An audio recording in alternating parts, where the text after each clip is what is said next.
बात ये रही कि 7-2 दो बड़ी मुश्किल से बीजेपी जीत रही थी। 7 सीटें समाजवादी पार्टी जीती है, लेकिन प्रशासन ने सर्टिफिकेट किसी और को दिया है। और जो संभल में हुआ है, संभल में हुआ नहीं है, कराया गया है। अफवाहों में होता कुछ नहीं है, अफवाहों से होता बहुत कुछ है। अगर पूरा घटनाक्रम आप देखेंगे, पहले तो 19 तारीख को फैसला सुनवाना कि उसका सर्वे होगा। जब पहला सर्वे हुआ, किसी भी मुस्लिम पक्ष के लोगों को या संभल के लोगों को किसी को आपत्ति नहीं थी, पूरा सर्वे हुआ।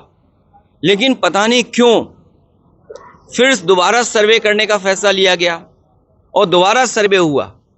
अगर दोबारा सर्वे की बात हुई तो कम से कम वहाँ पर जो जिम्मेदार लोगों थे उनसे बातचीत करनी चाहिए थी प्रशासन को, लेकिन बातचीत नहीं की। और फिर जो सर्वे टीम गई थी, क्या उसमें बीजेपी के कार्यकर्ता नहीं गए थे? सच्चाई तो ये है, जो प्रशासन छिपा रहा है, कि जितने लोग उसमें गए थे सर्वे में, पीछे से नारे लगा के जा रहे थे। जो नारे लगाने वाले थे उन पर कितनी कार्रवाई की है? क्या नारे लगाने वालों पर मुकदमे दर्ज हुए? क्या नारे लगाने वाले जो सर्वे टीम के साथ गए थे, क्या बीजेपी के कार्यकर्ता नहीं थे? क्या प्रशासन की आंख बंद है इस बात को लेकर के? और सोचिए, आप पीजीआई में जाइए, नौकरी कहाँ की मिली? राजस्थान के लोगों को। आप लोहिया इंस्टीट्यूट चले जाइए लखनऊ में, वहाँ पर नौकरी किसको मिली है? राजस्थान के लोगों को। सैफई मेडिकल यूनिवर्सिटी में चले जाओ तो नौकरी किसको मिली है? राजस्थान के लोगों को। और फिर राजस्थान के लोग उनको बैठाया जिन पर प्रश्न लगता है, जो अधिकारी हैं वहाँ पर। ये क्या वजह है कि राजस्थान के अधिकारी देख रहे हैं सब वहाँ पर, और बाहर से लाए हुए टेम्परेरी जो एक्सटेंशन पे रह रहे हैं, उनसे कानून व्यवस्था संभाली जा रही है। ये गंभीर बात है।